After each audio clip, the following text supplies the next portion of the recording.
Hello, I'm Nikki Starr, welcome back to my channel. Today we are continuing the Occult October and we're doing a flat this time. I did something similar last year, as in like a kind of urban witchy kind of a sort of flat. And this time I am doing one with a slightly different vibe. The last one was very sort of neutrals, but a lot of the realm of magic stuff. Whereas this one is inspired by a couple of things in my actual life now. I have now the ability to paint my study whatever I want, and the idea of an all black, completely moody kind of study has just been so appealing to me, and for some reason that made me want to do a build that was like very, very dark.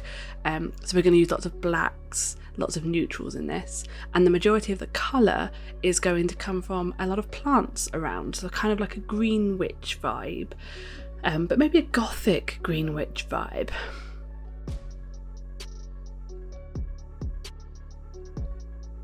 Again, in my personal life, I have actually been managing to keep some plants alive, and even some of the plants in my living room are now actually having little flowers appear on them. So they actually seem healthy, not just, not dead. So I don't know if I'm just magically now better at dealing with plants than I used to be, but that's the kind of vibe we're going for. Lots of dark colours, lots of very moody situations, and then just pops of like green and things different places. So we are doing ourselves like a basic little bathroom, and you will have seen earlier I've put the majority of the sort of what's going to be the bedroom area up on a platform with a kind of fence around it, so that you don't get a huge amount of privacy from this. This is very much a one person or two person flat where you're not necessarily going to have lots and lots of visitors, which is, again, is kind of my vibe. That's the kind of thing we're going for. It's not very good for privacy, but it does look very aesthetic, so that's what we're going to do. The flat that I'm in does come with those little mouse holes, so that'd be slightly annoying, but I kind of wanted the smaller apartment size. So over here by the window, we are setting up like a little study area. So we're getting a desk out. I imagine that, if there actually are sort of green witchy, there'll be a lot of like herb books around, a lot of growing plant books. So we're going with, again, very, very dark furniture, as you'd expect. The typewriter computer just feels right to me. I don't know why. I can't tell you why. It just seems to fit. Everything in this flat is essentially going on pure vibes and nothing else. So we're in this little corner, there's a nook here, because I didn't want the bedroom to be quite as big as it was. I'm doing like a little bookcasey area, and I think I go with like a proper like comfy chair, little coffee table, that kind of thing over here.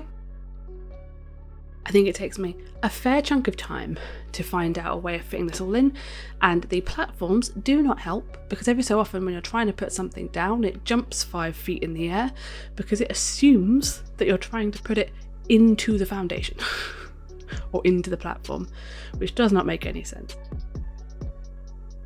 Going with like a nice sort of warm lighting vibe. I think we do a bit of rearranging of this later, but I can't remember. I quite often end up filming these and then doing the voiceover for them quite separate from each other.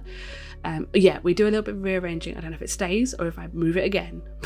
I have been, while I was doing this, it's completely separate to the vibe. I was watching The Office, the American Office, which I've never seen before. And a couple of weeks ago, I got a little bit ill. And then in the last few weeks, I've got COVID. So there's a lot of laying down, horizontal resting for me the last few weeks. So I have basically just binged my way through like 9 seasons of The Office. I quite like that kind of cringe humour, but there was definitely some episodes where I was like, oh no, you've got into the, like, out of the kind of cringy uncomfortable and just into pure uncomfortable. But I do think that is the point of it, isn't it? I think that's the point. So we're doing like a little kitchenette area here. I did play around in my head a lot with trying to work out where the layout of everything would go, and it feels like it makes sense to me that you walk in and there's that kind of kitchen sort of directly in front of you with that little breakfast bar, and the LEDs under the cabinets. Those LEDs from the high school pack are becoming and are going to be in everything I build. They are becoming my go-to. It's going to be great fun. But I quite like that idea, and then like this little living space on the side. So again, it's very, very small, almost kind of probably too cramped for too many Sims.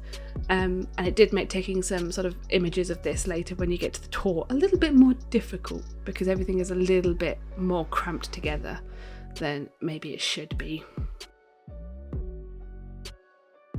So we're going to go into the bedroom area. So again, I've made it quite small for what it is. So again, we're just trying to fit things in. I apparently cannot make a decision on a bed, which is not uncommon, unfortunately. And then we're putting a bunch of stuff up. So I think what I end up doing is like hanging a mirror like on that kind of little frame that we've got, the little fence we have. Do I do that, or do I do a floor? There we go.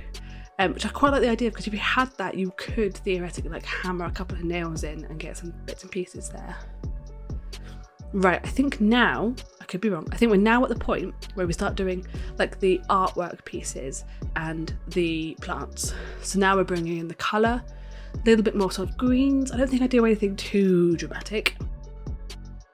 But I think we're then going to start like adding a bunch of plants everywhere, which is good fun.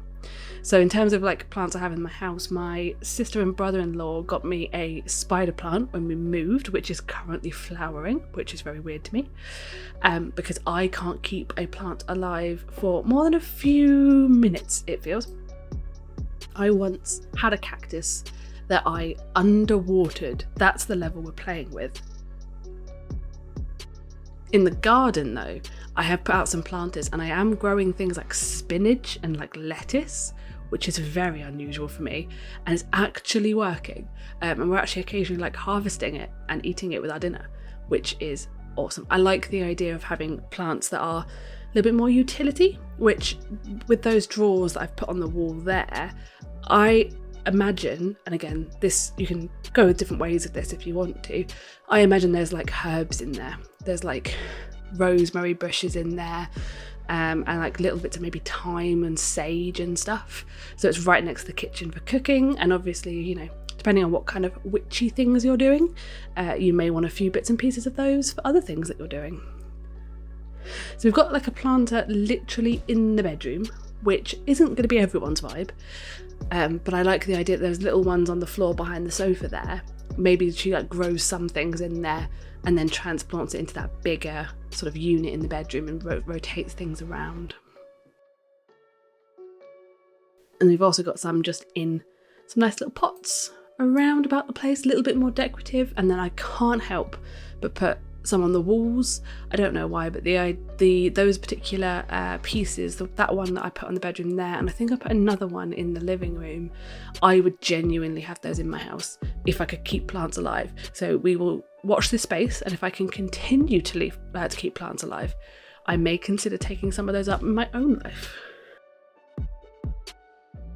So I'm just going around. A lot of it is more kind of big leafy plants than like flowering plants, again to keep the kind of colour scheme down, to keep up that kind of vibe of very, very dark and moody with just pops of like that plant colour around about. Yes, that's the one. That's the one I would love to have if I could maintain it, which I can't guarantee. So I think we are coming towards the end of this now. So I will say goodbye and thank you so much for watching. Do subscribe if you want to see any more of the Occult October we've got going on. And I will see you in the next one.